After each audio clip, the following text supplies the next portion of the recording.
What is wire fraud? Wire fraud is a crime in which a person concocts a scheme to defraud or obtain money based on false representation or promises. This criminal act is done using electronic communications or an interstate communications facility. Breaking down wire fraud.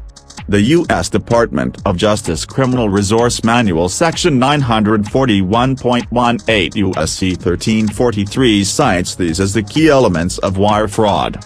1. A person voluntarily and intentionally devised or participated in a scheme to defraud another out of money. 2. That person did so with the intent to defraud. 3. It was reasonably foreseeable that interstate wire communications would be used. 4. That interstate wire communications were in fact used. Wire fraud is a federal crime punishable up to 30 years in jail along with fines and restitution.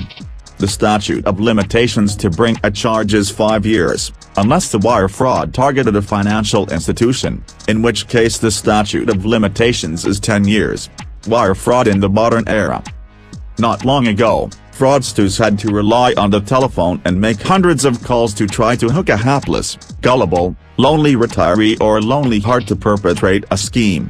The old-fashioned phone call is still employed as a means to contact prey, but today, with the awesome power of the internet to find potential victims, a fraudster's work can be done online with a few fake postings of pictures, a tale of woe, a promise of untold riches or a promise of everlasting love, and all of this can be written with bad grammar and spelling. If you get such messages or solicitations to send $10,000 to a stranger, delete them right away. Don't become a victim of wire fraud. Methods used for online wire fraud.